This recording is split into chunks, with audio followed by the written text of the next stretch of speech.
Three, two, one.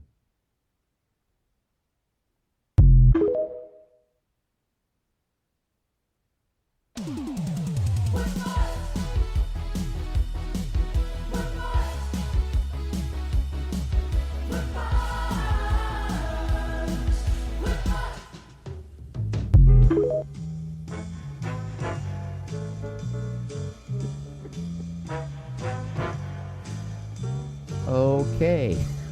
I can see you laughing, but I can't hear it. All right. Welcome to From the Bomb Shelter with Keith and Katie, or Katie and Keith. I'm sorry. You should be. I am going alphabetical, motherfucker. I know. I'm sorry. We're fucked. Yes. We're fucked. Does seem that way lately. So anyway, we got a laugh, or all we'll do is cry. No, I mean seriously, you're right. We do. We have to laugh. So we decided today that we would start with a bit of the news that many of you are dealing with today. So we have the news sounder. Here it is.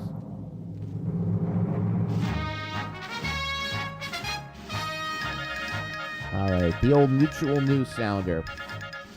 So we're going to talk about a few things today for the first part of the show. We're going to talk about Social Security. We're going to talk about what I call the Desperacidos, the people who are disappearing in America. And then I'm going to talk a little bit about where DEI, this crackdown, leads us. And it's sort of a personal thing with one of my favorite movies.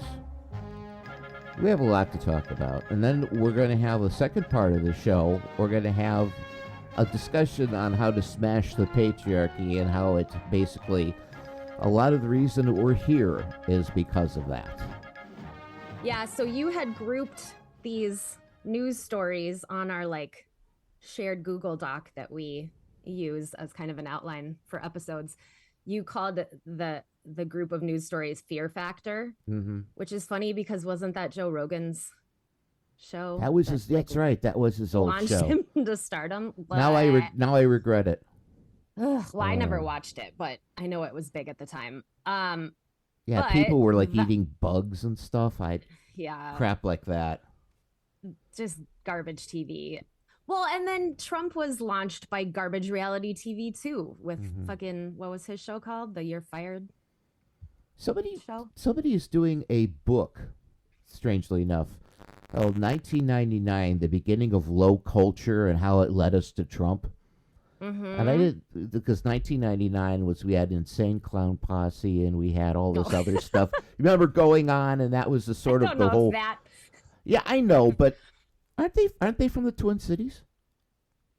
Oh, I don't know. Anyway, I feel like I would know that. I feel like you would know that, but anyway. I feel like our music scene is a little more sophisticated than that. I'm probably wrong, but it's just something in the back of my mind. But yeah, Prince and Insane Clown Posse cannot both be from the same place. I want to say they're from Florida. That is my gut. Well, in Cleveland, we had Eric Carmen and Nine Inch Nails, were both from Cleveland, so that you couldn't get different, But you always want to have a rich music scene. I mean, I live in Pittsburgh now. We have Donnie Iris and the Clarks, people who've never heard of those people before. So, right. But that's okay. It can just be local. We have a good local music scene. It's not great, but it's good. It's good. All right. So. But anyway, we got off on a huge tangent there, but I was pointing out the Fear Factor thing because we talked in prepping for this show about how much fear there is surrounding everything going on, which is obviously so valid. Not only for the specific populations that are being targeted, that are the most vulnerable, which are always the populations targeted by fascist regimes, but now it's starting to spread to people who may have never felt this kind of fear about their government and about, instability of their society, and will there be any social safety nets left? Right. So old white guys like me. Right. And It's nothing true. against true, you though. personally, but yeah, I mean, cishet white men have historically been the most powerful and therefore the most protected in our society, even the not rich ones, just because of their male and white privilege. And I think, well, and white women, obviously white privilege, and there's intersectionality there that we'll talk about when we get to the patriarchy stuff. But just to say, like, there are these populations of people now who are afraid, who have never been afraid like this before. And I think that that's something that we need to address and talk about. How do we use that fear productively? Because it's not that we shouldn't be afraid. Like, how do you just not be afraid? It's scary stuff. But to make sure that we're using the fear productively. The and fear not is a call to action. Right. As opposed to letting it paralyze us into inaction, which is what fascists want. That's one thing I've always learned about my own anxiety is that's when I start cleaning the house. Because doing something that focuses the mind takes you off, and doing physical activity takes your mind off it. So that's a big part. And you said doing something. And I think that's an important thing for people to remember is, like, you don't have to necessarily be on the front lines or, you know, protesting in traditional ways to A, make a difference, and B, feel less scared. Like, literally any small thing you can do is going to not only help the resistance as a collective, because if all of us do something small, that turns into something huge, but also help you to feel not paralyzed. Sometimes it's that first tiny step, even if it doesn't feel like it's much, and then that can maybe lead to something. Every little bit helps, and we need all the help we can get. Yeah. Our first topic today is, most people know what's going on with Social Security. The layoffs of Social Security staff. You think so? It's entered the mainstream enough? I think so. I think so. I do. I agree with you. But one of the things I wanted to talk about was Commerce Secretary Howard Lutnick's comments. It basically said, and I think this points out to the way the administration views people on Social Security. They're using Musk and Trump, but especially Musk is using the whole idea of waste, fraud, and abuse as a way of attacking these programs that people depend on, including Social Security. Which, not to take us off on another tangent, but I think this is very relevant. Hopefully people have seen too, or maybe not, that Elon Musk is now under investigation for, well, Tesla specifically, for $43 million of fraud in Canada. No, I didn't hear that. Have you seen that? No, I did not. Yeah. So Canada has like an EV rebate program or whatever.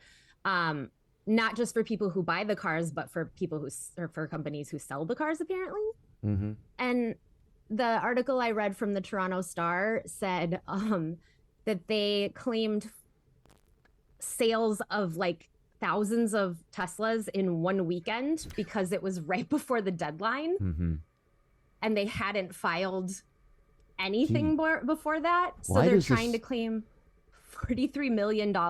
Why does this not surprise me? Right. And this is, oh my God. It's like the pot calling the kettle black times. It is absolutely ridiculous how hypocritical they are. Wow. And it's right in your face now. Speaking of in your face, Lutnick was on the All In podcast. I think that used to be on. No, wait a minute. No, I'm wrong. Anyway, from Thursday, and he basically said that the government, quote, doesn't have to take one penny from somebody who deserves Social Security, not one penny for someone who deserves Medicaid and Medicare. What we have to do, he said, is stop sending money to somebody who's not hurt, who's on disability for 50 years, he claimed. It's ridiculous, and they have another job.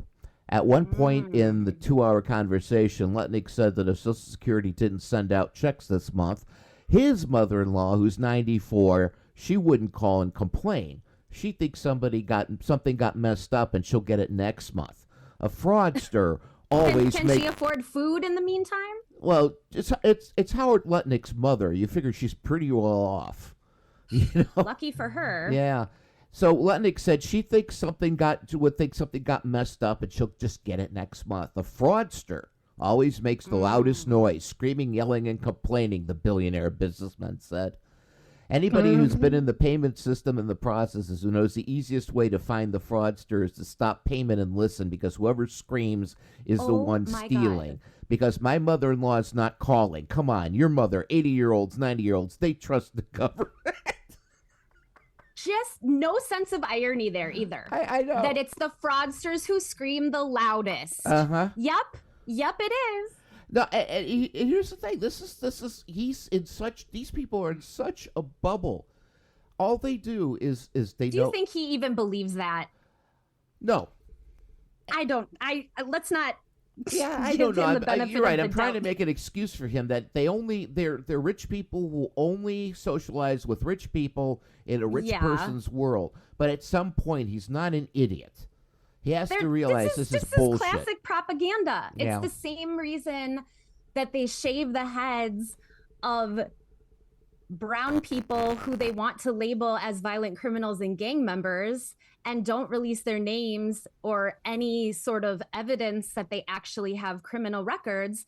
But if you label them as monsters, then it's okay to treat them as subhuman. And if you label the people complaining about Social Security as fraudsters for calling out the real fraud, then we're supposed to go, oh, well, then, so that's everything's fine. Projection with these people. Exactly. Well, and it's also to label it's Darvo. Do you know Darvo? Yeah, I know what it is, but I don't remember what the acronym exactly stands for. So I've been seeing people compare this administration to, and truly, not just this administration. The Republican Party has been this for a long time. It's just become a lot more obvious as they've grabbed more and more power. But as an abusive relationship between the government and the American people, and we all know a lot of abusers are also narcissists and use tactics to oppress and subjugate their victims. So Darvo is a super common tactic used by narcissists. It's an acronym, and it stands for dismiss, accuse, and then reverse victim and offender. What's the O stand for? Offender, oppressor. I can't remember which one it is. But so basically it's what you're talking about. It's classic projection. It's the abusers being abusive, and they're just flipping the script and trying to make it seem like I didn't do anything. You're crazy, and you're abusing me actually by accusing me of being abusive. Classic narc behavior. Not dismiss. I think the D is deny, actually. Oh, so deny. No, I didn't do that. I didn't do anything wrong, and then accusing the victim. Right, you're attacking me, right? Or like, you make me do this, right? Like your behavior forces me. So that's by labeling people who collect Social Security, as is their right as Americans, it's their money, labeling them fraudsters. Yeah. Is a way to make it seem like it's actually it's Elon Musk and Doge and the American government that are the victims, not the American people. Or the poor, hardworking taxpayer who's also depending on Social Security for when they get old. But the thing about it is, there are people, and it's not just, the retirees. They deserve what they paid into it. But it's also the people who are on disability. And there's a person on Threads, and I follow her. I don't know if you do, but she's a quadriplegic. And she basically said, if it weren't for Medicare, Medicaid, and Social Security, I'd be dead. She says, check up on people. If you know people like us, please check up on them, because we are scared shitless. Yeah. And I wanted to make the point that I think everybody probably knows somebody who's on, who really is dependent on that check. When I worked in the county welfare office, we saw them every single day. And if you know people like that, check in with them, see how they're doing. Well, and your wife mentioned that children whose parents die are sometimes reliant on Social Security. Right, the young kids, right. And from their It's not a bunch of, like they like to call them, it's like a bunch of moochers, and fraudsters. I mean, there is some waste and fraud and abuse in every single government program. But there Social will always Security, be people who take advantage. exactly. But Social Security is one of the best run, and the reason why the right hates it so much is because it is so well run and because it helps so many people. It is a demonstration that government does work, and they hate that. And didn't you say the other night when we were talking about this, they want old people and disabled people to die? Oh yeah, definitely. Because then they don't have to pay for them anymore. They're useless eaters as far as the right is concerned. It is like so unbelievably callous and just the opposite of humanity. Mm-hmm. Do people realize too that there are people whose job it is to investigate fraud, like insurance fraud, Social Security fraud? My cousin does that for a living. Mm-hmm.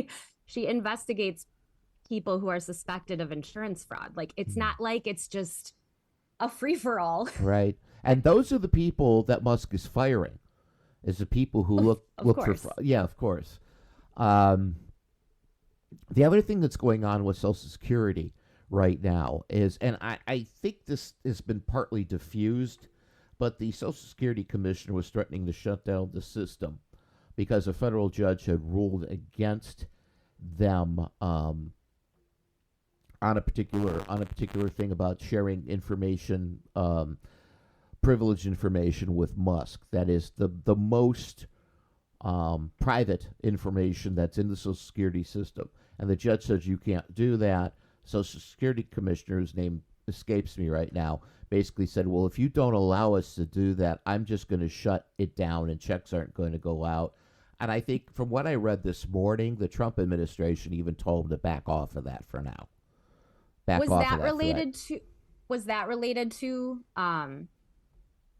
undocumented immigrants too? Because I saw something about that. Because what people don't realize too, who are like, get rid of all the undocumented people, and they haven't done the due diligence of understanding, like, not only is that there's no such thing as an illegal person on stolen land, it's just completely unethical, but also they don't understand the economic impacts that will have on our country, that it's already having. Mm-hmm. And one of those impacts is those people pay taxes and do not collect anything from the government. They don't collect welfare or Social Security or any of that. They don't have Social Security numbers. They're not legally able to do that.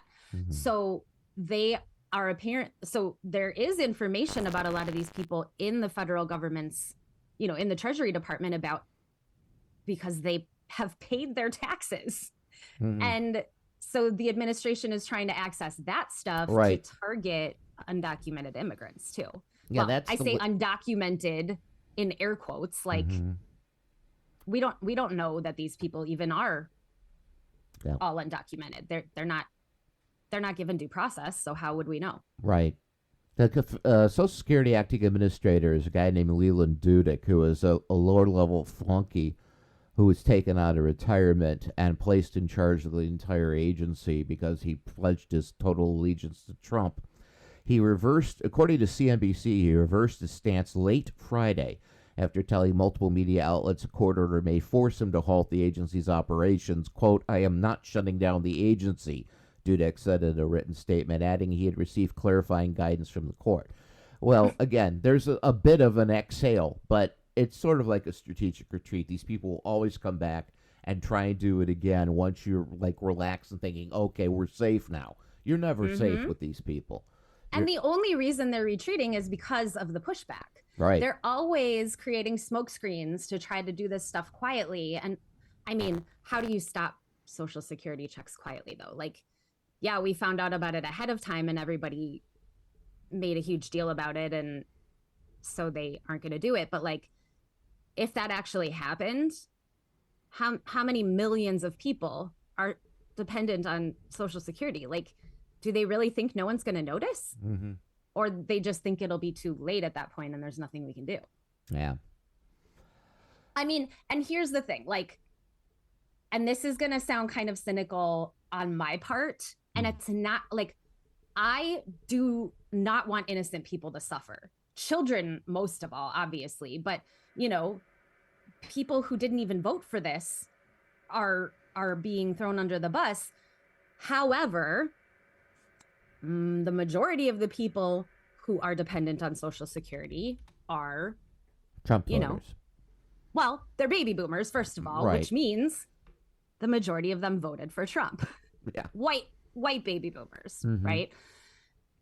And so there is a part of me that's kind of like, maybe that's what it's going to take. Mm-hmm. And I know I want to give credit to baby boomers for their activism so far. I feel like, especially in the last month, when I see videos of protests and town halls where people are screaming at their reps, a lot of baby boomers, white baby boomers are there. And it makes me wonder, like, so how many of you voted for this and have figured out that you fucked up? The leopards are eating your faces right now, and you want them to stop. And I don't want to sound like I'm in that cohort, although I never really considered myself a baby boomer, being born in 1962. I'm sort of an early Gen X. Gen X. No, it's baby boomers are supposedly up to 1964.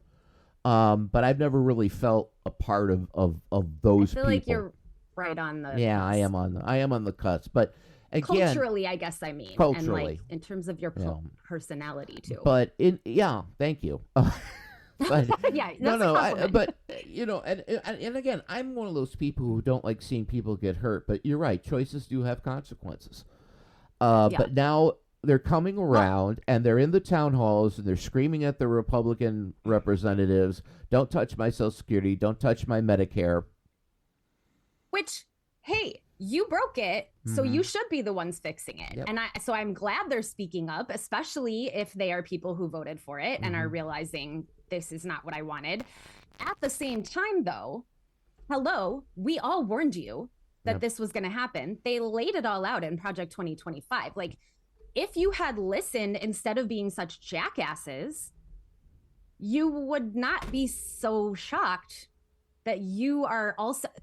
And it just feels like, and I know a lot of people have pointed this out on social media, it feels like you voted for hurting other people. Right. And now that you're being hurt too, you're pissed, which is like hard to have sympathy for.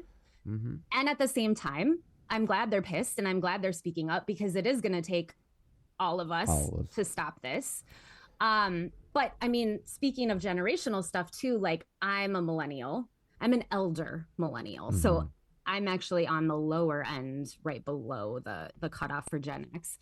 But, I'm part of the generation that has been scolded by boomers for being entitled and whiny because we speak up about how screwed we've been, right? Because when I graduated from college, it was into the recession. 2008. And I graduated before that, but like things were not great. No. And then I went to grad school in 2009 and graduated in 2011 and was ready to start my teaching career. And moved back to Minnesota, and there was a hiring freeze statewide for teachers because, and that was actually when there was a government shutdown in Minnesota too. And so I was like gonna maybe not get my teaching license even in time to start teaching for the school year. It was like so fucking stressful. And the message we get is like, just work hard. And of course, just go to college and take out massive amounts of student loans and you'll be fine. And you'll be all set like we have been. Stop eating that avocado toast too. Exactly. And buying your Starbucks. Right. And it's like, they have no concept of how systemically they had it like that when they were raising kids. That was the golden age of the American economy and of just like the world. And that's not to say that it was easy, because, it's not easy to work and raise kids and whatever, but like we like objectively have had it so much harder. And I had my second baby in 2020 at the height of the COVID pandemic. And then had to pull my preschooler out of daycare because of COVID. And so had a newborn and a preschooler at home by myself while my husband is working. And we're just like isolated and scared and feeling like, I mean, Trump had totally mishandled everything. And it was fucked. And so and our parents, my husband's and my parents, have continued, anytime we bring up how hard things are and how we're still struggling financially, we get this like such a dismissive, like, you're just whining, you need to work harder, everybody struggles, parenting is hard kind of response. And so for me to now see that they're the ones that are potentially going to get hit the hardest, at least at first, with this stuff, it's hard. I don't want innocent people to suffer, but it's also hard for me to have a ton of sympathy because my generation has been treated like absolute shit. And all of these problems that we didn't create have been dumped on us. And it's like, and then not only is it our job to then fix it, but we get gaslighted about it. My mom still refuses to acknowledge climate change. Well, she's not alone. I know. And that's what I'm saying is like, not only are we the ones who are like, fuck, our kids have to grow up on this planet in deteriorating conditions. And what are we supposed to do? We feel totally helpless. And then on top of it, to be gaslighted by so many boomers about it and told like, you're overreacting, that's not a real thing. Right. They'll find out. They'll find out. Yeah, well, it's going to be way too late. Why don't we move on to our second topic, which is the people who are being taken. And we know about Mahmoud Khalil. I think most people have heard about him, the protester in Colombia that was arrested by ICE, and he's still being held, I believe now, in New Jersey. He's a legal permanent resident, and he was basically snatched off the street in front of his wife, and they threatened to arrest her too because she was giving them in their apartment building. In their apartment building, there's video of it, right? And the officers arresting him refused to identify themselves. Yeah, they're typical goons. She gets their lawyer on the phone, and the lawyer wants to speak to them and wants to know their names or talk to a supervisor, and they just refuse. They hung up the phone on him. They basically forcibly hung up the phone. And his wife is 8 months pregnant. Right. They don't care. Nope. I mean, this is just the absolute cruelty that's going on here with these folks. And now, well, and let me say, because I went to Columbia for grad school. You did. So this happened. He's a Columbia student. He must be in a grad program. I'm not sure. And this, I mean, the Columbia administration is complicit in all of this. This was all because Trump threatened to take away federal funding. Which he did anyway. Yeah, which he did anyway. Well, and it's like, that's why you don't negotiate with a terrorist, meaning Trump, not the people that the students that they're punishing. But like, I am so ashamed of my alma mater. I can't believe that they're complicit in this. I mean, Columbia was always the bastion of, I mean, they were sort of like the East Coast Berkeley. Well, yeah. Not always, because since all of the, I mean, I think there's a lot of people associated with Zionism now in power there. And so the fact that this is specifically about Israel and Palestine, I think, is playing a huge role in it too. Yeah. The phony charges of anti-Semitism, which is, and anti-Semitism is a real problem. But what they're doing is they're using this issue as a wedge to get at people. Darvo again. Yeah, it is. It's people saying stop committing genocide, and then the Zionists are saying, you are the terrorists, and you for saying that. And any criticism of Israel is anti-Semitism in their eyes. Right. And which is, again, it's not, people aren't criticizing all Jewish people or all Israelis. Most Israelis don't support what Netanyahu is doing. I just saw a video from yesterday of like a huge protest against Netanyahu because he broke the ceasefire and there's so much corruption and they can't get him out of office. No. So it's like even Israelis, for the most part, don't support this. Right. And Colombia is just... Yeah, and $400 million is also a big incentive, too. But they lost it anyway. Well, you know how many donors they could make up for that if they did the right They thing? have a huge endowment, absolutely huge. Only Harvard, I think Harvard and Yale's are slightly bigger, and Yeah, those are there's they're not plenty of going money. under too. That's not an excuse. But outside of Mahmoud Khalil and the people that had demonstrated against Israel, now we're seeing tourists getting hassled at the border, and some of them are also being held.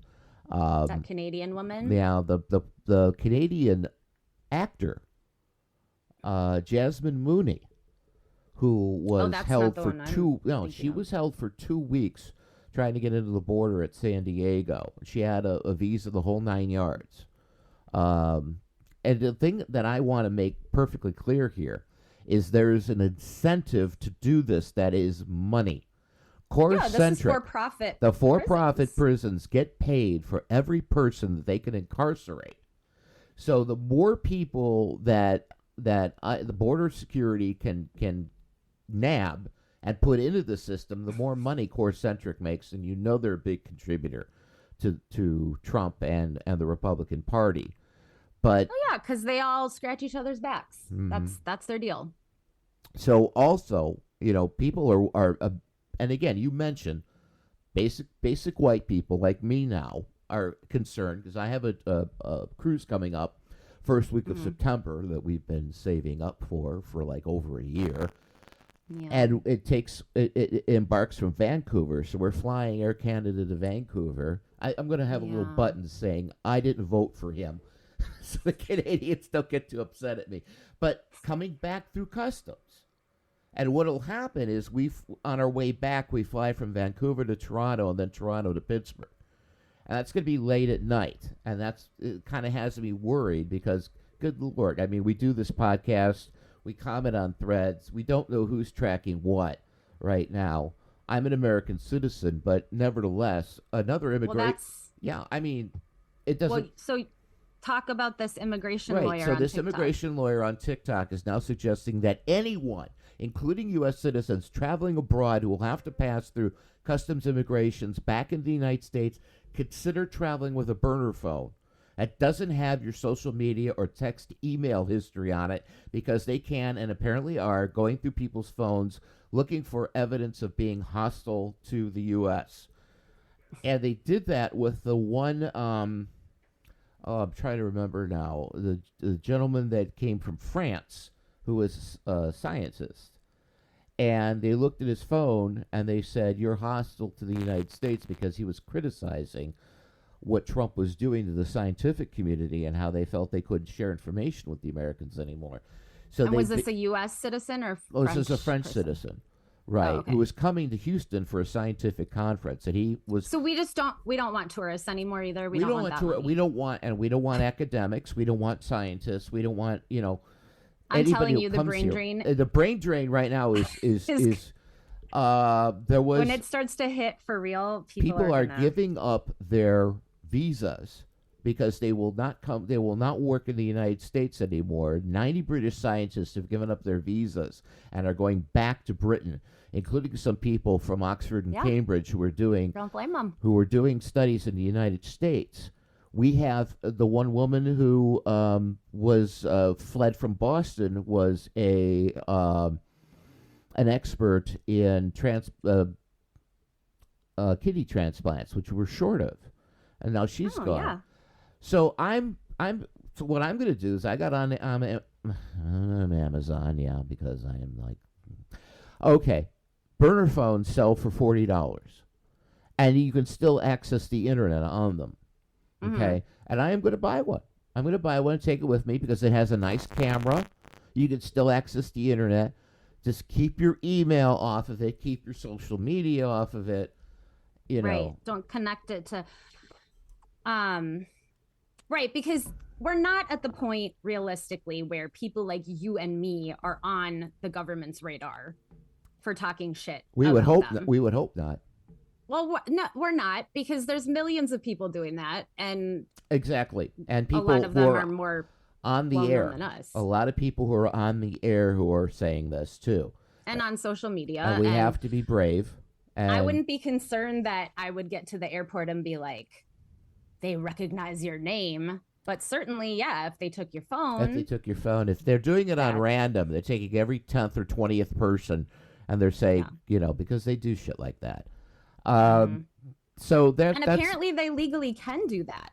Isn't that what he said? Absolutely. They can take because when you're in customs, phone. You're not on U.S. soil, right. So the Constitution doesn't apply. Does not apply. Terrifying. That's right. You'd be very, very nice to Customs and Immigration, or they will make your life a living hell. They have to let U.S. citizens back in the country. They just don't say when they have to let you back in the country. They can keep you detained for a long time just to punish you for giving them lip. So don't do that. Yeah, that's what he said in the video too, right? Just don't start shit. Be nice. Yeah. So we have another story here, and that is from Channel 6 in the Miami area, that family members, and they're now detaining Cubans. They're going to expel, but these are Cubans who... And Haitians.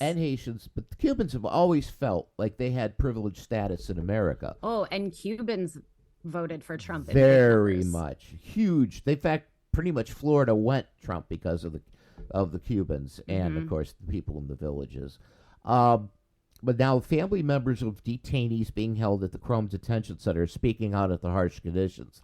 And this is something we should have to talk about, because even the actor from Canada said that she was put on a cold floor in a cold room with a bunch of people who looked like corpses. They were wrapped up in these Mylar blankets. And the people here in South Florida are saying the same thing. People are sleeping on the floor. And there's a video that has gone viral on social media. I don't know how this man who filmed it, because he at least was a detainee who filmed it and posted it. And someone said that they think a sympathetic guard gave him the phone, or right. I don't know if he smuggled it in or what, but it's a video. It doesn't have any sound that would be like, intelligible, but he's just going around the room and showing all these people packed into this room. Yeah. Curled up in the fetal position, or, slumped over, not even sure if they're conscious. And he also recorded a separate video in Spanish, because he's from Mexico originally, begging the Mexican president to please do something about it. And so I'll link to the article and the videos in our Substack post this week that will go with this episode, so that people can watch the videos themselves. But I also found this video that you can play about this. So this is about Chrome Detention Facility in Miami. Actually, I think I have that queued up. Notification. I'm here at headquarters, and I just need to tell you guys what is going on. This is a very urgent notification that we received directly from one of our intelligence facilities. So we missed the beginning where he introduces himself. So this is an internal services employee. So he works for the state, I believe. State of Florida, and is trying to investigate the conditions in this Chrome detention facility in Miami, because they've gotten so many complaints, but ICE won't let them in. Right. I'm sorry. I should have set that up. Had you said that up? Well, he says it in the beginning, but I think I got cut off. Okay, we'll go back to that now. In Miami, one of our intelligence specialists, and I'm not going to say their name because, for the record, I want to make sure that their life is not in danger, but they have sent us clarity on what is currently happening right now at the Chrome's facility in Miami. This detention center has been converted from what has been a detention center for no more than 500 subjects that were supposed to be in this facility, and now is currently at its state, it has 4,000. My God. detainees. That's a concentration camp. It is. This facility has been currently overgrounded. It's extremely overhauled. There's not enough food to go around to feed the mouths of the people that are currently being detained there. In fact, we have now verified reports that only 1 cup of water is issued per 24 hours because there's not enough to go around. 3 subjects have died from being in that facility, leading to the mishandling and abuse from ICE agents in the facility. Local law enforcement in Miami have not been updated on those 3 subjects, and we have no knowledge to who those subjects are because they are claiming that those subjects don't have any IDs. At this time, Internal Services has sent out devices to our officers and to our intelligence specialists to verify more information. We are being denied access. We are being denied access into that facility. We were successful in getting some footage, which I'm sure some of you have seen by now on social media. I am asking that the government lessen its restrictions on the current detainees that are currently there at the Chromes facility in Miami. We have made numerous attempts to gather information about where those detainees are being transferred from, especially the 3 that died.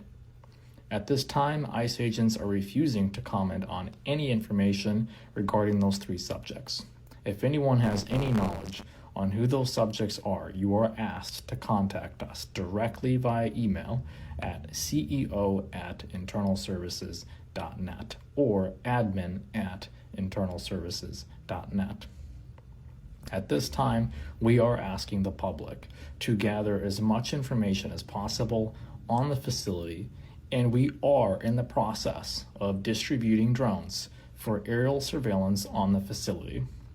Because a lot of we it have is gotten outdoors. clearance from third-party Sleeping and outside. proprietary action members who believe in the rights and freedoms of some of those detainees. We are receiving word that some of those detainees are actual green card holders and that they have not broken any laws. At this point, we are here to inform the public that 3 subjects in that facility have died from the restrictions and the positions that they have been in, and having had no food and water for over a week. If anyone again has any information, please send it to us. We are working with lawyers and other activists to determine what the root cause was for the following deaths. Thank you guys for watching. We'll keep you updated as soon as possible, potentially this Friday. Okay. Then this is happening in America. This is the United States of America. One of the detainees was Ukrainian. One of the ones that died was Ukrainian. Mm-hmm. And apparently he had been sick for like a week, and they refused him medical care. And then by the time they transferred him to a hospital, it was too late, and he died. Mm-hmm. Now, one of the wives of the detainees said they are being treated like dogs. There's no AC in Florida. Everyone is sick. God knows what they have. There's no medical attention, much less given them privileges to a bathroom. This is a concentration camp, and this is in America. Yep. And this is evil. And this is Donald Trump's evil. I'm going to be perfectly frank with people, and I know a lot of people don't want to hear that, but we treat dogs better. She's right. Than we treat these folks. A lot of these people. It's the entire Republican Party and anyone that supports it. Right. We can, we all know Donald Trump is the charismatic, I don't know why some people consider him charismatic, but apparently he is the cult leader, the face out front. But he couldn't do any of this without all the people who are allowing it, who are complicit, who are supporting it, who have written he didn't write Project 2025. He's not smart enough. Nope. So, there's a lot of dark money and people behind the scenes, and every single senator and House representative who votes in favor of anything he does or doesn't, speak out against all his insane executive orders and his ridiculous appointees, they are all part of this evil. Right. Just to be clear. Everybody is complicit here. And the Democrats who are voting in favor of things and not speaking up. Chuck Schumer said, yeah, said this John morning, Fetterman, I'm not quitting. I'm not giving it up. I know. Chuck him out. That's what the protesters, they had. I love that. Chuck him out. They had moving boxes for him last week.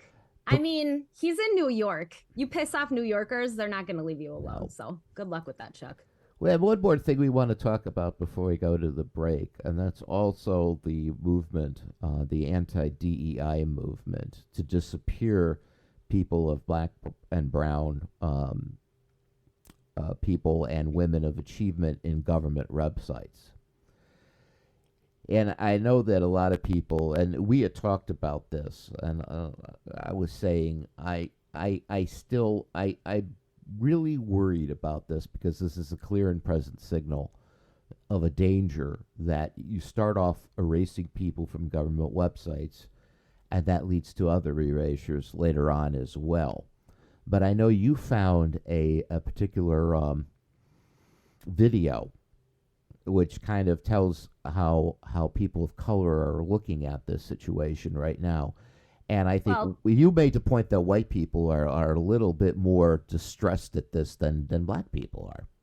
Yeah. And I want to say, black people specifically, because people of color, that can include lots of groups. And obviously, brown people, indigenous people have all been persecuted. But I think black people in particular, as the people who were forcibly brought to this country and made it, they built this country for free. And they're the ancestors of a lot of the black people who live here today. They never got credit for anything they did. So, I think a lot of them think it's a little bit funny that white people are so outraged and are like, why aren't you guys, why aren't black people more upset? Right. They erased Jackie Robinson from a government website or whatever. And this man is speaking to why they're not more upset. And I am white, so I know I have that privilege and that sets me apart in that way, but I'm also a woman. Mm-hmm. So when we're talking about DEI, and a lot of white women don't even realize this, white women have been the biggest beneficiaries of DEI. And so it's so funny to me when white women are like, I don't need feminism. I don't feel oppressed. And I'm like, that's because you do that voice very well. You do that voice very well. You sound a little like Catherine Leavitt, the press secretary. Because I know those women. Yeah, I know I've been you dealing do. with those women. You do. And so, but also to say, as a woman who is very aware of the ways that women have been historically oppressed and of the fact that I wouldn't have the rights and privileges that I do without my foremothers fighting for them. And to also realize that DEI is a very new thing. I mean, yes, we've had affirmative action since the 90s, which is like another form of DEI, but like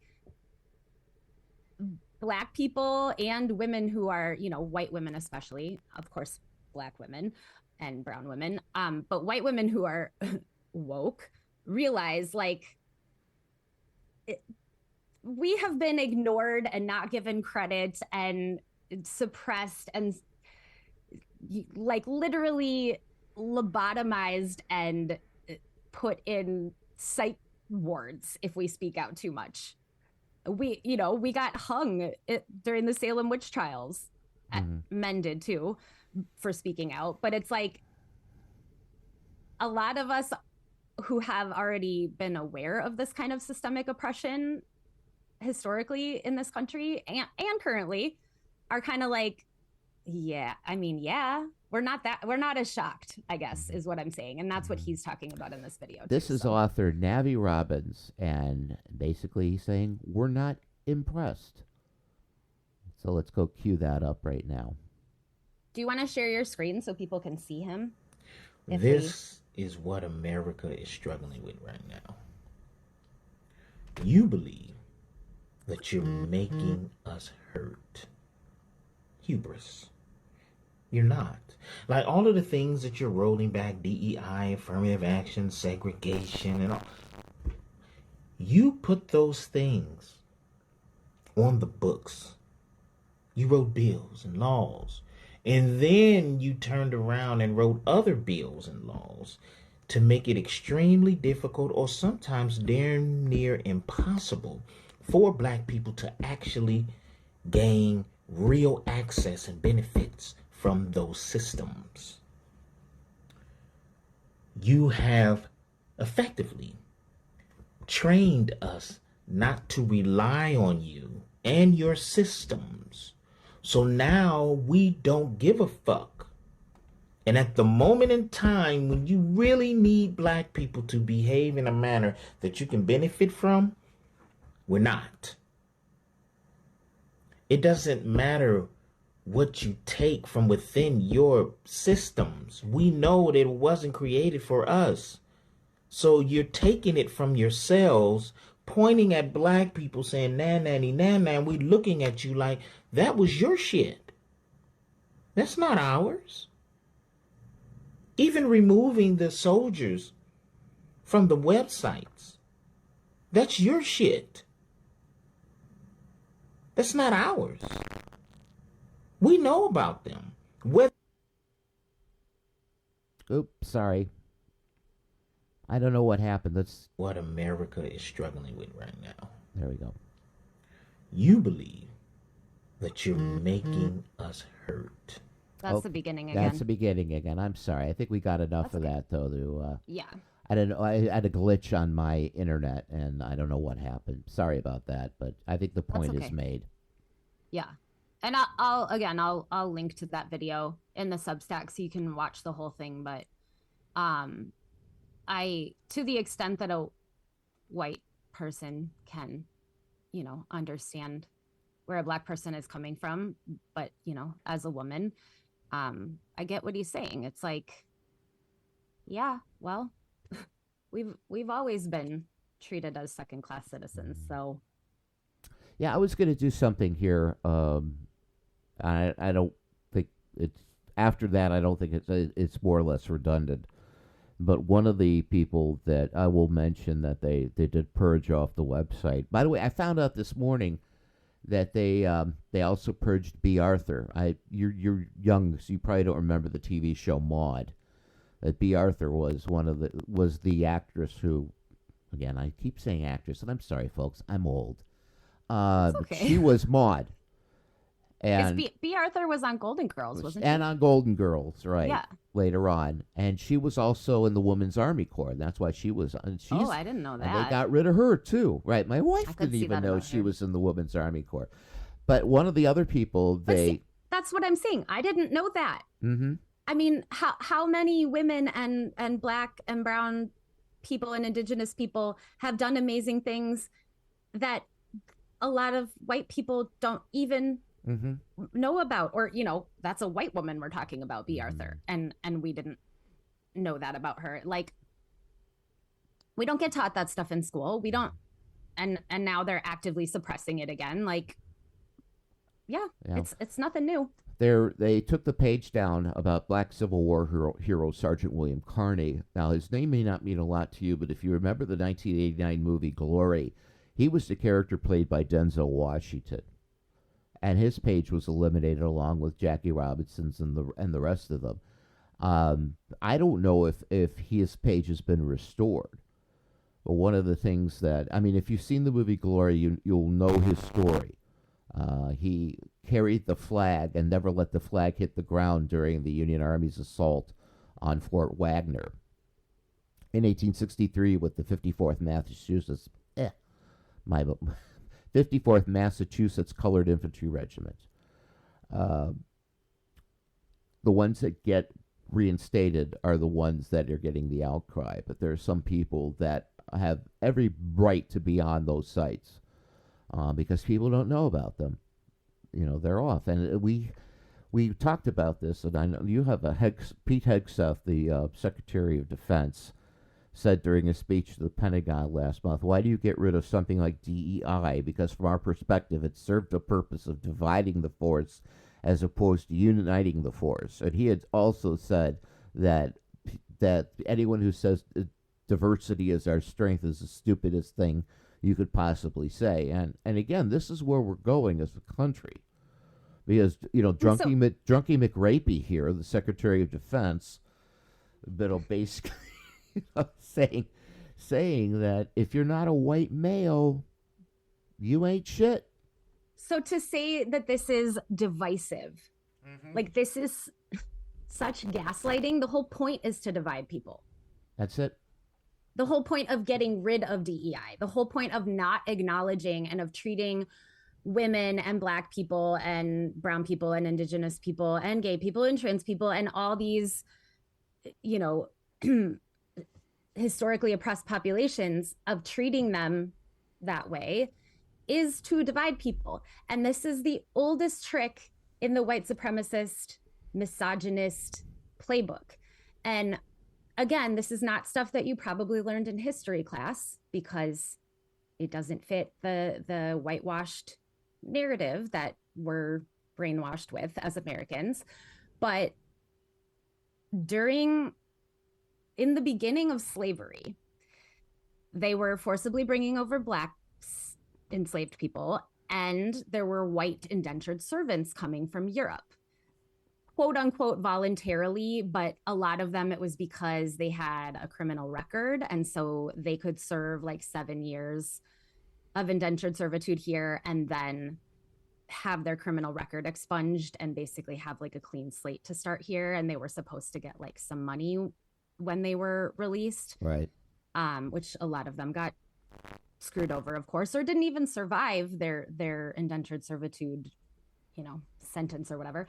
But so what was happening early on in the colonies was that Black enslaved people and white indentured servants were falling in love, having babies, forming very close friendships, starting to get a little too maybe organized. And enslavers and, you know, people who had indentured servants realized, hey, they actually are starting to outnumber us. And if they decided to join forces and rise up against us, we would be fucked.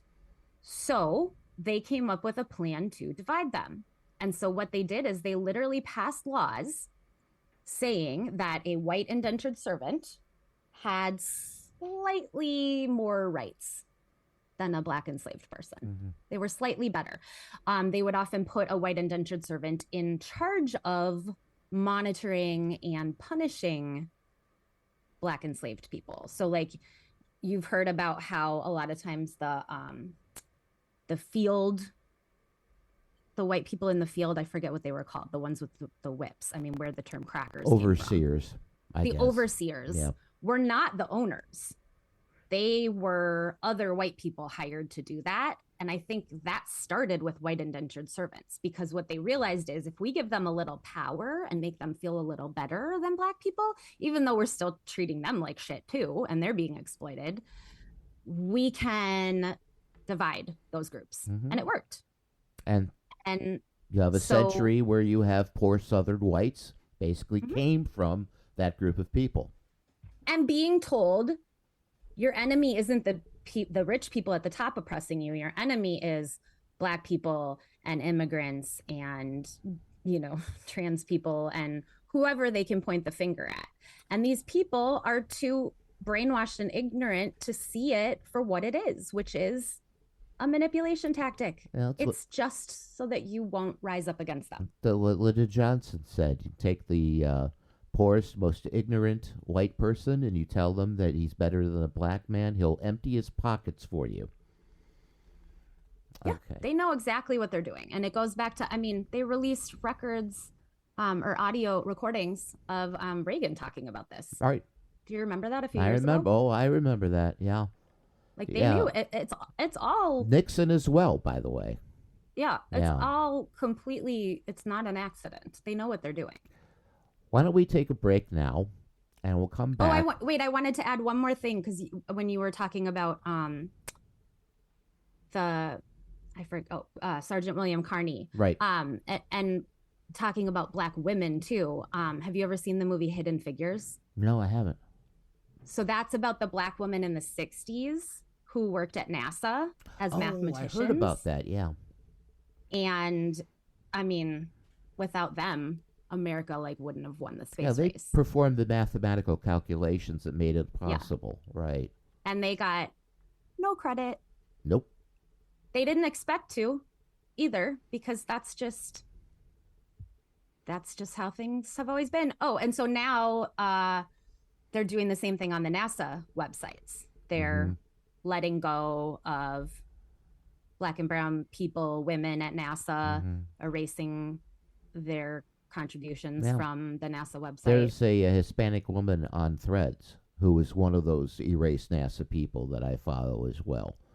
And it just... And how does that strengthen our country? It doesn't. And it enrages me, but it feeds the whole, white grievance culture that is a big part of the entire conservative movement.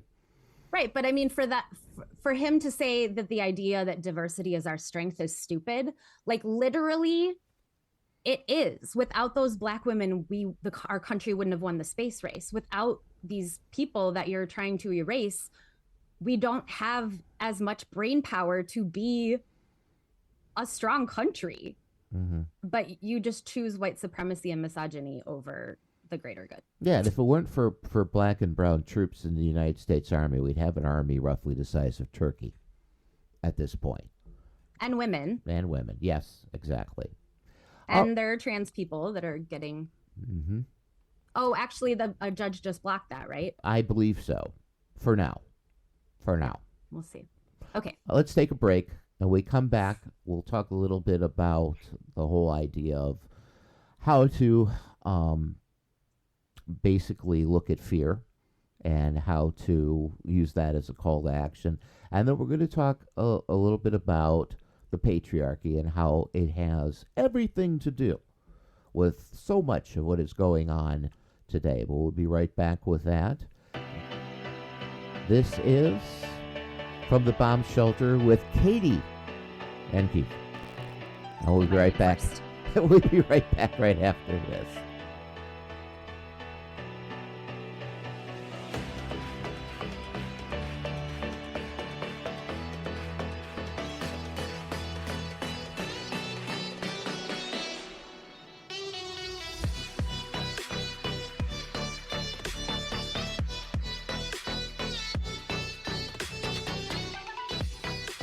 Back here in From the Bomb Shelter with Katie and Keith. I'm Keith, that's Katie. Hi. Hi. And I'm stretching out my neck. I got a new gadget for that.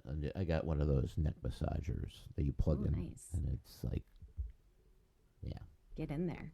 Yep, it does. It does a really good job.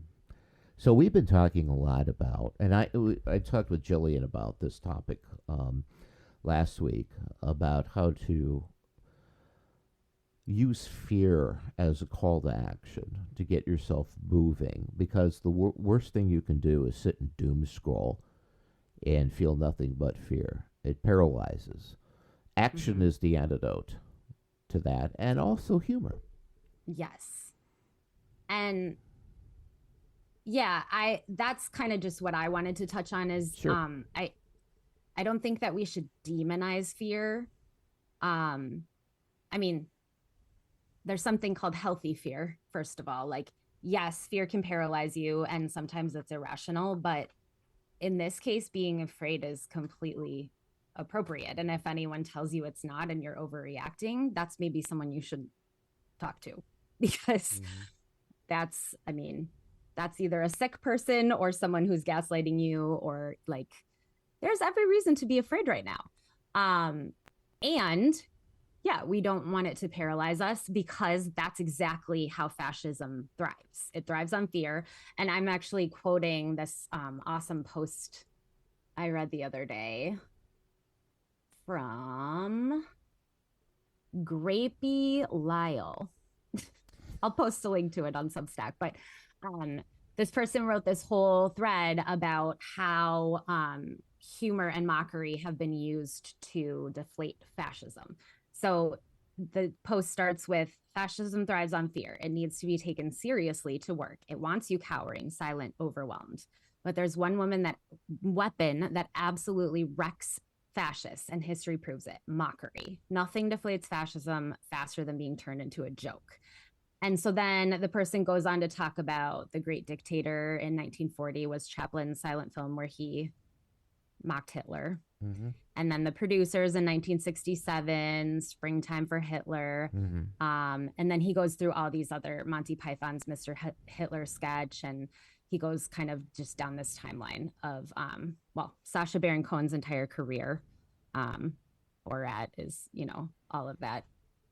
And, I see sometimes people upset that people are making fun of this stuff, and feeling like that if we don't treat it seriously, then we're not going to do enough about it, which I understand. But I think what they're missing is, if we take it too seriously, that's when we start letting our fear paralyze us. We need to see these people as human and fallible, and call them out for how ridiculous they are. Go ahead. No, what were you going to say? I just, I think people are looking to other people to do this for them, like Saturday Night Live. It's like, well, if it's on Saturday Night Live, then we'll share this on social media and have a good laugh over it. But people don't understand that you have it within yourself to make up memes. I mean, my God, that's what the right does so well, is the whole meme thing. The left is getting better at it, but if you have a sense of humor, you have the ability to spread mockery and ridicule of these fascists on your own. And you're so right. Like, this is just one more example of people waiting to be saved. Right. No one's coming to save us. I mean, SNL has done a great job of this for a long time, but we can do it too. I just actually posted this screenshot from an NBC News article, and it's a picture of Trump, and I'll include it in the Substack. Well, let me share my screen, because I tried to do that with the one speaker, and I couldn't do it, so I'm sorry. You're gonna have to teach me. Can you see my screen? Right. Okay. So let me zoom in. Can you see the line where his makeup stops on the side of his face? This is a picture of Trump. Oh, yeah. So he's got his characteristic deeply orange face, right? Right. But the picture is from the side, and I feel like we usually see him like face on, and so maybe we don't see this. Or maybe it's just he's gotten worse at applying his makeup. Well, I don't know if he applies it or someone else does. Well, I was just talking about that with my husband when we were talking about this picture. So let me describe the picture first. So he's got the deeply orange face that we're all used to, but there's like just a line that's so obvious going down like the side, and it's at his hairline near the top of his face, but then it just goes down, and there's like a triangle of skin in front of his ear, and then his whole ear, just bright white. Right. It like could not be more obvious that he has like 8 pounds of bronzer on. Yeah. And I said to my husband when we were looking at this, I said, no makeup artist would apply it that way. There's no attempt to blend, unless they were trying to punk him, like unless they're trying to make him look stupid. But I feel like Trump's ego is so big that he wouldn't let a makeup artist do this, because he wants to think that no one knows he wears makeup. So he probably applies it himself. And my husband, Dan, was like, yeah, and I feel like it's gotten noticeably worse in the last year, like the application. And I was like, well, that makes sense, because his mental decline has gotten noticeably worse too. Yeah, I thought it was something like a spray-on tan. Like somebody would stand in front of him. Mr. President, please close your eyes and don't take a breath. But see, you didn't go to high school in the 90s and early 2000s, because what girls did was they had the compact with the bronzer in it and the little pad that came with it. And they would literally just like all over their face. And there would be like a very obvious line at their chin, and they wouldn't like blend it underneath to their neck. So it was like their neck was white. Okay. And then they would probably have a line on the side. Oh, I remember seeing those pictures. You're right. Yeah. It's like, do you I knew look so at many yourself in a girls mirror? I know. whose it's crazy. makeup looked like that. And it's like, sorry, go ahead. Our president wears makeup. And I have nothing against men wearing makeup. Like, I think men should be able to wear makeup and women should be able to not wear makeup and do whatever you want. Thinking of J.D. Vance's eyeliner. Sorry. Well, right. But it's like, again, it's the hypocrisy. It's the way that they are trying to be these like hyper masculine alpha male. Like, they're caricatures. They're ridiculous caricatures of masculinity. You want to see true masculinity that's not fragile? Zelensky. Mm-hmm. Yeah, they can't stand him for that. They can't stand him because of it. Because isn't this not a perfect segue into talking about the patriarchy? Yes, let's do it. Let's do it. Yes. So another antidote, I mean, to fascism, really, I mean, this is just what needs to happen, is we have to smash the patriarchy. And actually, Jillian Ratliff, who was our guest host last time, and then the time before that, she was our guest when I was hosting still. She and I were just talking about actually feeling very hopeful as women that what's happening right now is an extinction burst for the patriarchy, for misogyny and white supremacy, which is a psychological term for basically when someone or a group knows that they're losing control, they ramp up their toxic behavior. Mm-hmm. And so we think that's what's happening. And, you know, obviously we know that there was a huge backlash to having our first Black president. A lot of us didn't know it was going to be this huge. But then there's also the backlash to feminism, mm-hmm. to women gaining more and more rights. And you said this the other day, that at first men didn't feel threatened by it. It was kind of like patting women on the head, like, okay, you can have your little rights. But now we have shown what we're capable of and shown that we are better than them mm-hmm. in a lot of ways, or at the very least equal to mm-hmm. them.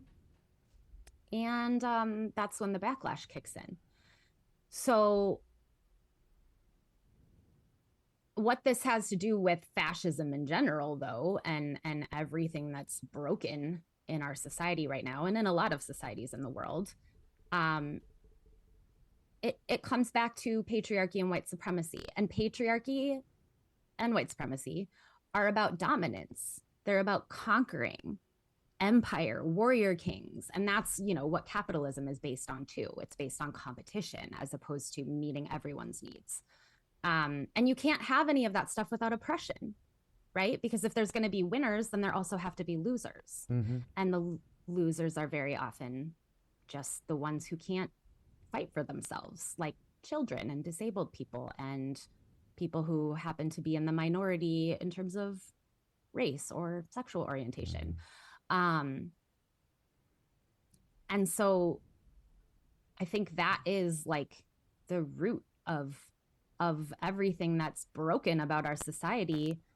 I think Pete Hegseth is probably the exhibit A of this sort of thing. Well, him, I mean, Trump. Mm-hmm. Yeah. Well, and too, like, speaking of mockery, like the dorks that are behind this, like Elon Musk and Jeff Bezos and Mark Zuckerberg and JD Vance, like they are dorks. These are guys who couldn't get a prom date, and they've taken it out on society ever since. Exactly.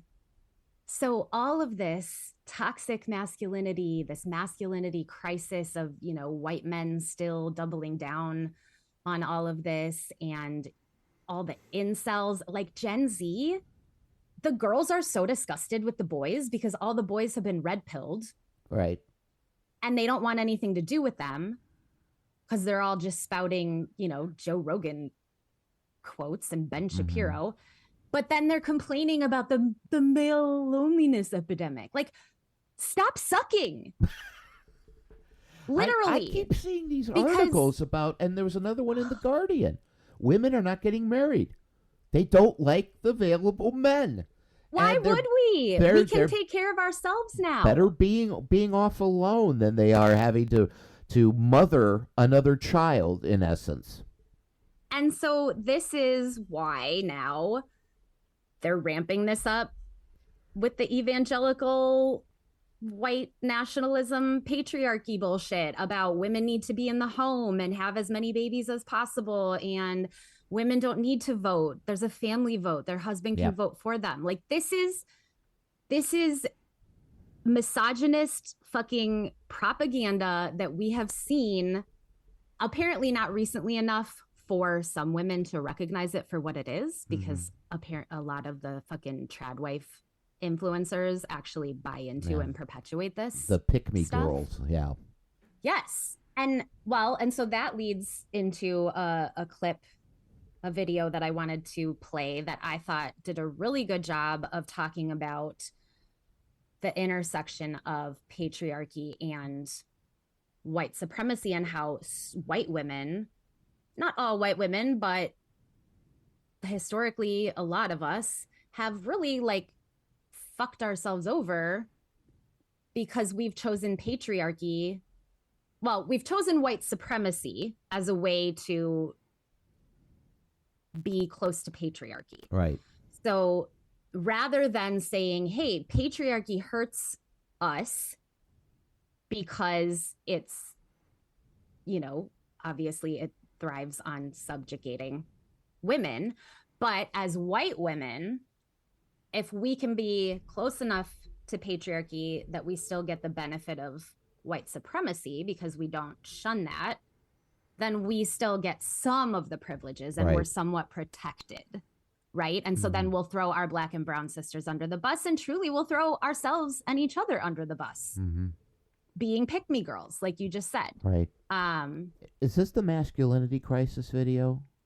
This is the one down further. Why white women don't have sisterhood. Do you want to play it?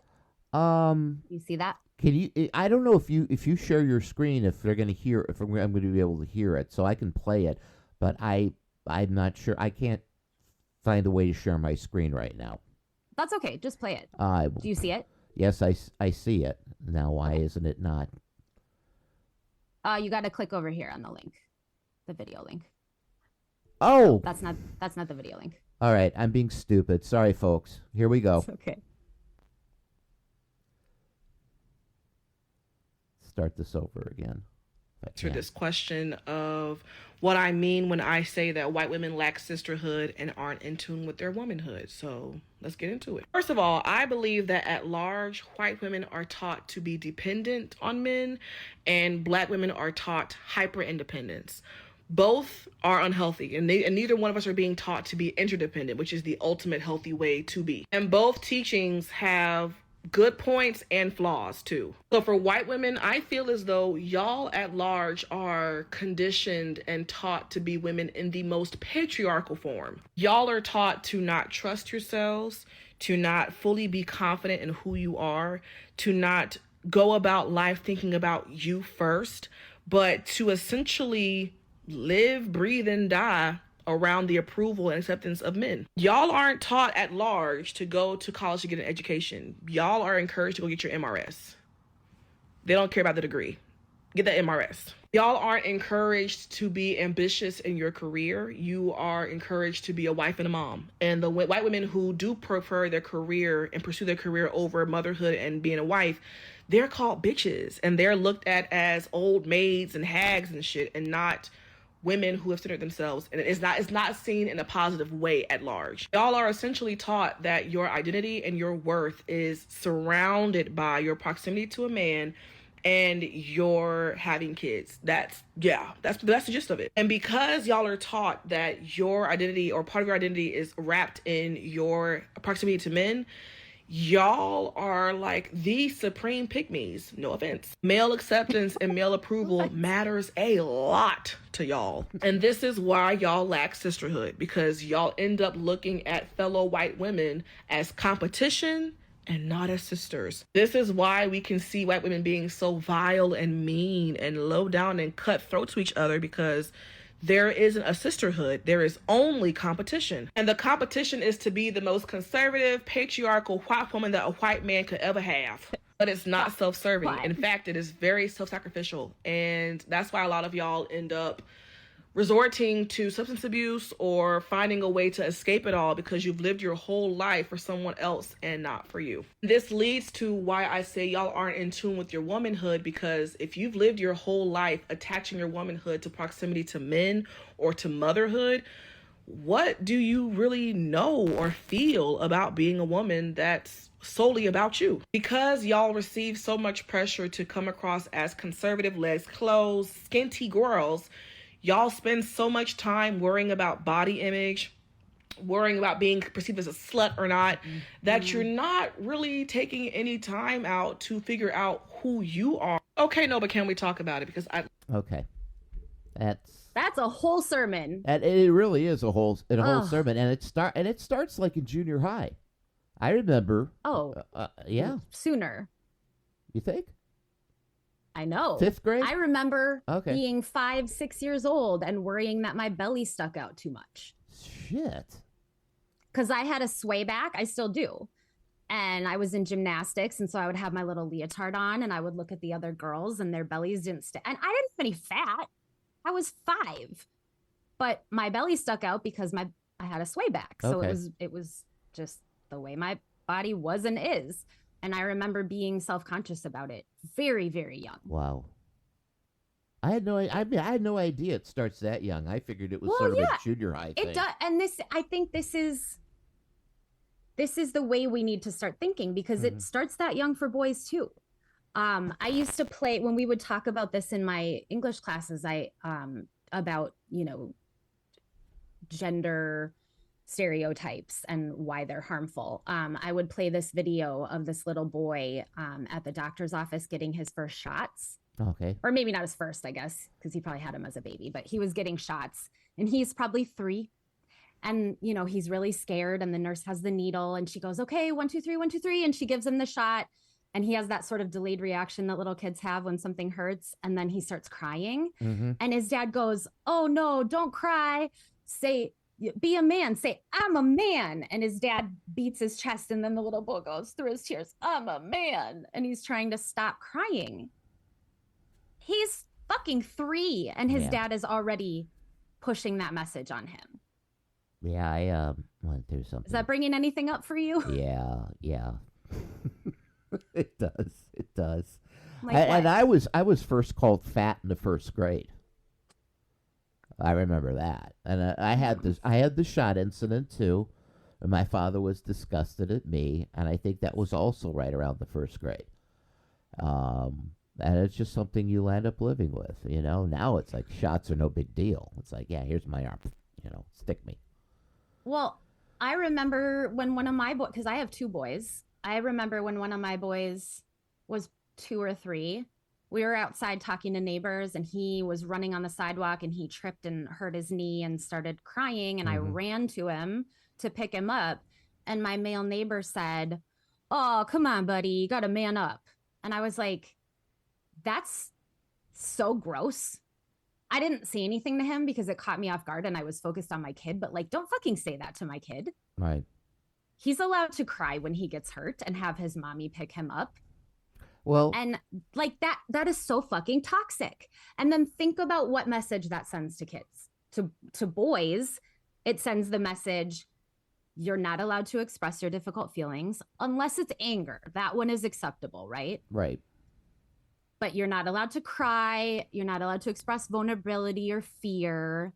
So what happens? Do those feelings just disappear? Of course not. We just push them down then. And then they eventually kill you. Well, yeah. Yeah, I saw it happen with my father. I still think my father died at 51. And even though the cause was lymphoma, I do believe it was largely because he was such an angry person, because his father beat the shit out of him back in the 30s and early 40s. Beat him so bad that he would bleed from the ear. His mother would want to take him to the hospital, and his father forbid it. This was like the late 30s, early 40s. And then he went into the Marine Corps, which is a whole other issue in itself, for the Korean War. And he never was able to reconcile that. He wanted to be an artist. I still have his paintings. And then he passed that toxicity on to you, though, right, because he was abusive to you. And I think the fact that his entire family thought he was crazy for wanting to be an artist. That's because that's too girly. Well, it's not only too girly, you don't make any money off of it. He landed up spending the rest of his life from 1961 onward selling drapery for Sears and carpeting. That's what he had to do the rest of his life, and not what he really wanted to do. Yeah, of course he was angry. Not, so he was angry about a whole lot of things. Took it out on you. And he kept pushing it down, and I still think that was a big reason that he died so young. Well, yeah, and shit rolls downhill. So not only, young men are 4 times more likely to commit suicide than women. Right. Might that have something to do with the fact that there's such a stigma attached to like men getting therapy and talking about their feelings? Isn't it interesting that the suicide is regarded as almost being honorable? It's almost like Japanese, better than burdening other people with committing seppuku in Japan. Suicide being an honorable way out rather than go to therapy. And a lot of what we're talking about here is what I see from the right-wing blogosphere. They're the ones Absolutely. Well, yeah, you probably had to go to therapy, Mm-hmm. And it's like, they talk about it like it's the worst thing in the world. Absolute worst thing a man can do is go to therapy. Yeah, then you're a simp, you're a beta, right? Beta cuck. And then we were just talking about Pete Hegseth, Drunky McRapey. Yep. The ones who don't kill themselves end up with hurting others. Substance abuse issues. Yep. And like I said, shit rolls downhill. So then they are just, instead of dealing with their own pain, they're just passing it on to whoever they can victimize, their children, people of color, women, that's where abuse comes from. Mm-hmm. And, we don't talk about the raging epidemic of femicide, not just in this country, but in the world. Mm-hmm. Women are killed by their romantic partners every single day in this country. And what do? We watch our real crime documentaries and treat it like entertainment. Yeah. And don't actually address the underlying causes. And what I loved about what she was saying in the video too is about, she didn't say the word matriarchy, but saying like white women don't even understand themselves as women, not in relation to the men in their lives, right? Not in relation to their fathers, their husbands, their status as mothers, maybe to sons, but and she's talking about matriarchy. She's talking about, what if we thought it was okay to center ourselves as women and embrace our leadership? And it doesn't mean you can't get married and have kids. It's not about hating men. Feminism is not about hating men. That's propaganda to keep people from being feminists. Feminism is about believing everyone should have equal rights. That's all it is, regardless of their sex. And matriarchy is the end goal of feminism, right? The idea that women can be leaders and that women who have not internalized patriarchy are different kinds of leaders often. And that's not to say that men can't be nurturing and sensitive, right? Mm-hmm. Because a lot of that is beaten out of them by the patriarchy. But matriarchy is about nurturing and centering children and caregivers, and it's socialism, right? If patriarchy is capitalism and competition, which means victims and oppression, then matriarchy is socialism. It's about taking care of everyone. I got something to tell you, because I've just been thinking about this as we've been talking. I could point to you the biggest matriarchal system that currently exists in the United States right now happens to be, and I have 24 years of experience in it, the federal government. You will not find any other organization with so many women and women of color in leadership positions, or actually making up the majority of the working staff. You will not find any other organization in this country with so much on-site daycare as well. I've often said that it's an absolutely matriarchal system. My first boss in the federal government was a black woman. I can still remember her name, Slaria Woodhull, and she was a great boss. No wonder they're trying to gut the federal thank you workers. There you go. It's I defy anybody to say the same. Women get the best shake in the workforce in the federal government. I didn't know and that. I believe that is a big reason why they're trying to destroy it. They have too much power. We had a nurturing atmosphere. We had job protections. We had on-site daycare. And then I'm speaking Cleveland. Everything you needed for a successful career with a family, with children, was taken care of. Yeah, that's amazing, because that's not common in this country. And research has shown that workplaces with gender equality are happier for everyone. And this is what's so frustrating to me when feminism gets labeled as like man-hating and trying to, put women in charge of men or something. That's not what it is. It's about equality. And it benefits everyone, because it's also about fixing toxic masculinity. It's about nurturing boys too. And that's what I try to do as a feminist mom. But I want to say too, my husband is also a feminist. Men should be feminists too. And we are trying so hard to break some of those toxic cycles that, especially that my husband was raised with, of like, you don't talk about hard feelings and you don't cry, and parents shouldn't coddle their kids, especially if they're boys. Like, fuck that. My kids are comfortable talking about their feelings. They know they can cry. They can wear whatever fucking colors they want.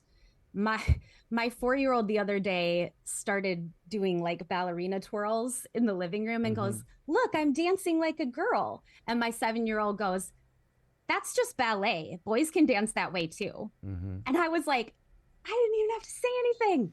Let me ask you I'm so something. proud. How do you then work against, because your kids are going to be are transitioning into a school environment? Well, they will be subject to a lot of peer pressure from other boys, and and girls. You're doing the job. Girls say that shit too. Exactly.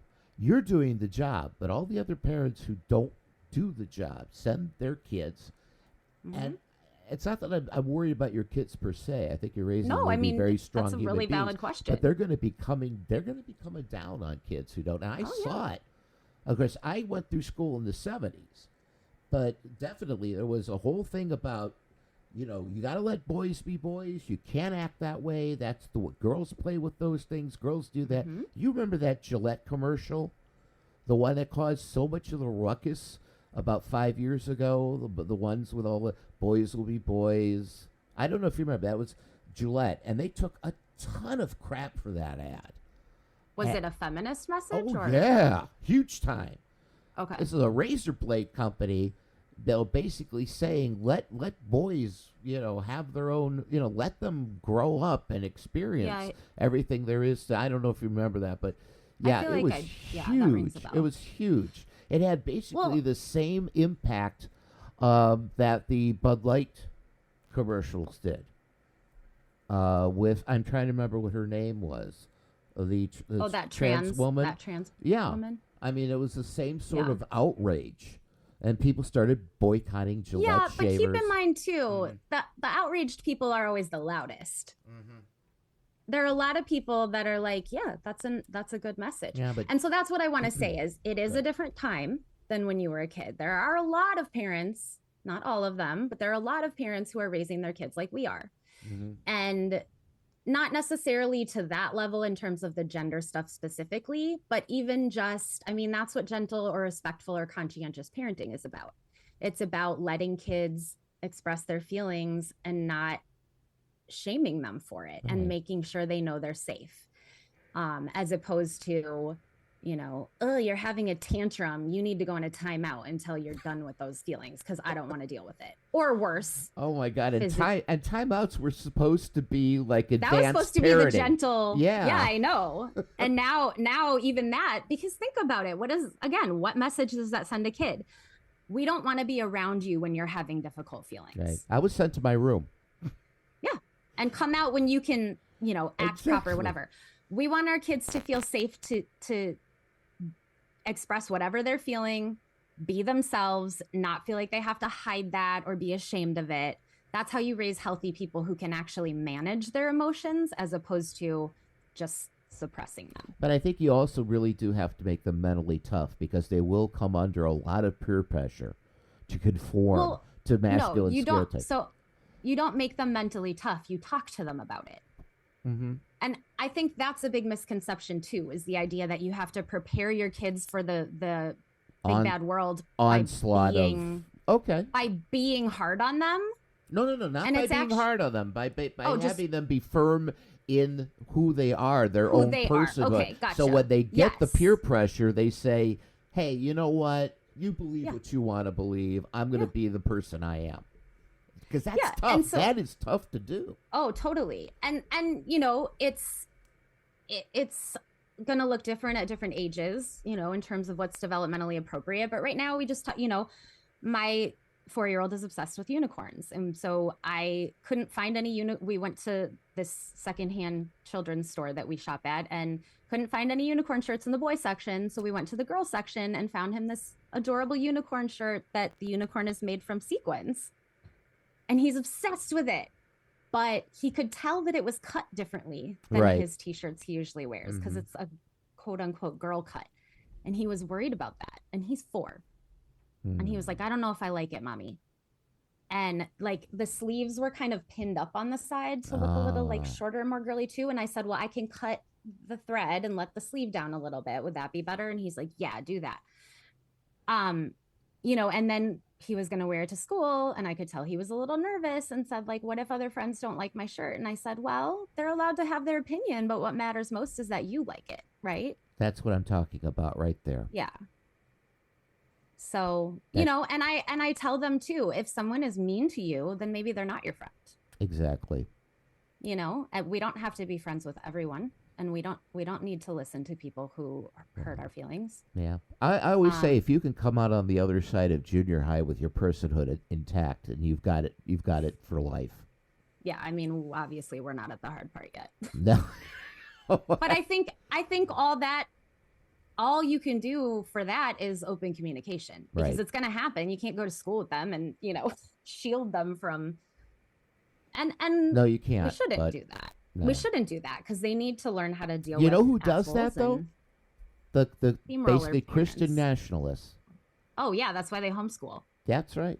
I can't have my kid coming into contact with a person who has a healthy sense of their masculinity or who's they hide them from the stereotypes. They hide them from the world, and when they finally go out in the big bad world, they get a shock effect.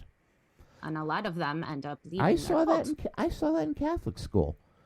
You keep these kids locked down, and then they go to college, and for the first time in their lives, they're in charge of themselves. And too many of them go right to the drinking culture, and it lands up because bad. If you forbid a kid from doing something, eventually that's what they're drawn to. One of the decent things my parents did to me is they taught me how to drink with the family. Not a lot, but just a little sip of wine, a little sip of beer. They demystified it. So when I got to college, it was no big thing. But I saw kids who were going right off the deep end immediately because they could now they could drink as much as they want whenever they wanted. I mean, I think that's bigger than just denying them alcohol, though, because what we know about substance abuse is that people who are emotionally struggling are so much more susceptible. Oh yeah, obviously, because they're numbing their feelings. That's the whole allure of substances. So they've done studies on rats actually. Rats. Okay, I didn't know this. Because they wanted to know why certain people are more susceptible to like heroin addiction, for example.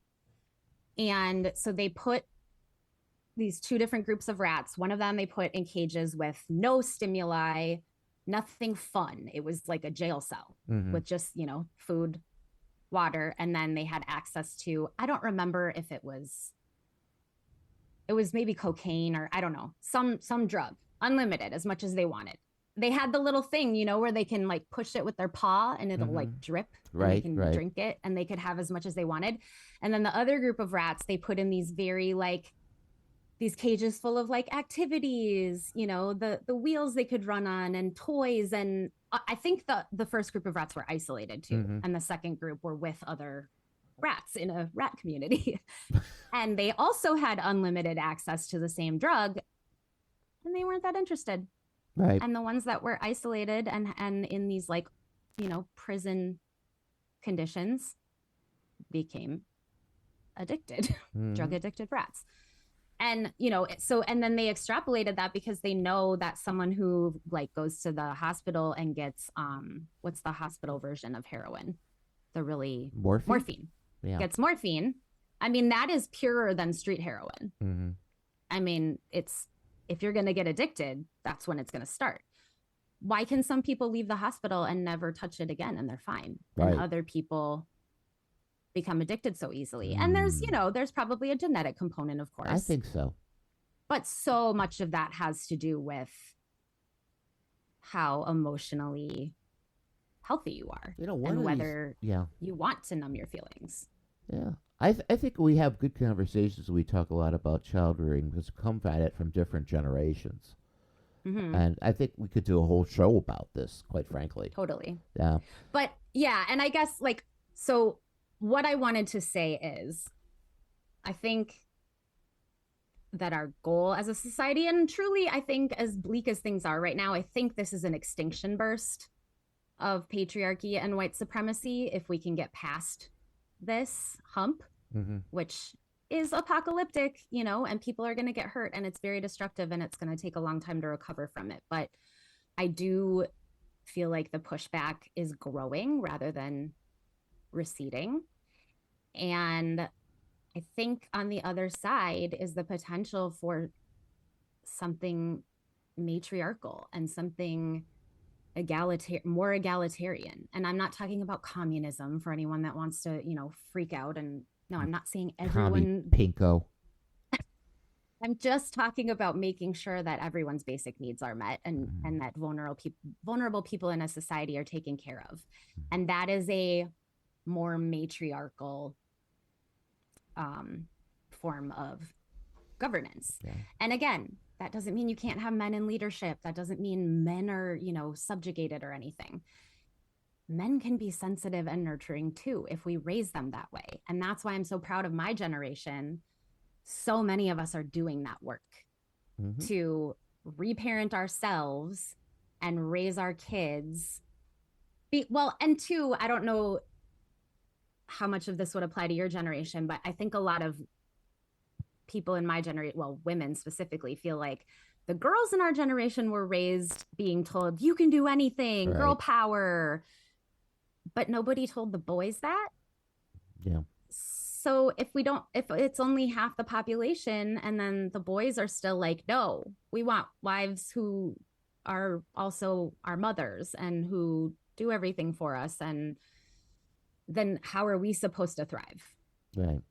In relationships with those people, for those of us that are straight and actually. From my generation, and just before you become the man in the gray flannel suit, which was it's a book made into a movie. You basically go into corporate culture and you make money as much as you can, and it grinds you down until you die. That's what men do. That's what men did in my generation. Well, right, but women my age aren't interested in being in relationships with men like that. No. I was just saying, in my generation, that's the way it was. So we were well, that's told. That's like the Mad Men. Exactly. Generation. Exactly. Right. But then, that, like my parents' generation, then they were trying to do better by raising the girls that way. But they didn't see the flip side of like, you also have to raise boys to respect girls and to see them as equals and not as prey and as, house servants. Yeah, caregivers. Well, you know that song by Paris Paloma that's used all the time on social media? No, I don't. It's always so I have it linked here, but it's always the bridge from the song because that's the most powerful part. But the bridge from the song is all day, every day, therapist, mother, maid, nurse, then a nymph, then a virgin, nurse, then a servant. Yep. Just an appendage, live to attend him so that he never lifts a finger.